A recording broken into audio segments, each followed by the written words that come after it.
होने के बाद भी। और नेक्स्ट है जो है आगियन हॉप्टिन, कौन थे? आगियन और हॉप्टिन ने रचनात्मक विनाश जो क्रिएटिव डिस्ट्रक्शन की प्रक्रिया को समझाने के लिए एक गणितीय मॉडल विकसित किया जिसमें नए नवाचार पुरानी तकनीकों को कैसे विस्थापित करते हैं ये चीजें इन्होंने बताया। तो याद रखिएगा किसे किसे मिला है?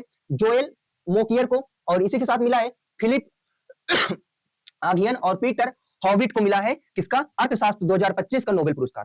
चलिए आशा करते हैं कि जो हमारी ट्रिक थी वो आपको बेहद ही पसंद आई होगी। अगर पसंद आई हो तो लाइक शेयर सब्सक्राइब जरूर करिएगा। अब देखिए ये जो ट्रिक है वो कैसे यूज होता है, कहां पे? ये ट्रिक यूज होता है एमसीक्यू में। अब हम करेंगे कुछ एक्सपेक्टेड एमसीक्यू जिससे हमें ये पता चल जाए कि आखिर कैसे क्वेश्चन पूछे जा सकते हैं इस टॉपिक से। चलिए सबसे पहला हमारा जो क्वेश्चन है वो है 2025 में भौतिक का नोबेल पुरस्कार कैसे मिला? तो आप क्या करेंगे? आप उस ट्रिक से रिलेट करके इसको आंसर देंगे। तो देखिए 2025 का भौतिक का नोबेल पुरस्कार किसे मिला? तो याद रखिएगा सबसे पहले क्लर्क को भेजा गया था। क्लर्क क्या हुआ? उसी में गायब हो गया। फिर मोटिन लेकर देवर को भेजा गया था, ये हो गया क्लार्क।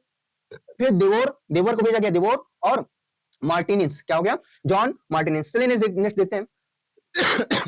भौतिक नोबेल पुरस्कार किस क्षेत्र में दिया गया था? तो क्या क्वांटम सुरंग के लिए दिया गया था। तो क्वांटम सुरंग और ऊर्जा क्वांटीकरण के लिए 2025 का नोबेल पुरस्कार दिया गया था। 2025 का, चलिए 2025 का रसायन का जो रसायन विज्ञान केमिस्ट्री का जो नोबेल पुरस्कार है 2025 किसको दिया गया था? तो याद रखिएगा केमिस्ट्री की बात हो रही है तो केमिस्ट्री वाली बात हो रही है तो क्या था? झन्ना हुआ रखा हुआ था उसमें सामान। तो सबसे पहले सासुमा और कौन था? बहुत ही रिच सन था, तो याद रखिएगा। और ओमार, क्या ओमार मतलब ओम या घी, तो ओमार या घी। चलिए नेक्स्ट देखते हैं।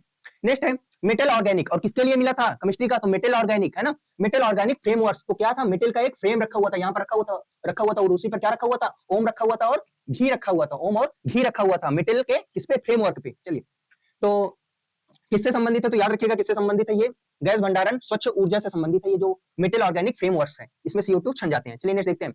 नेक्स्ट है ओमार या घी। ओमर यागी को किस देश के हैं? जो ओमर यागी है वो किस देश के हैं? तो याद रखिएगा जो ओमर यागी है वो कहां के हैं? अमेरिका के हैं। कहां के हैं? अमेरिका के हैं।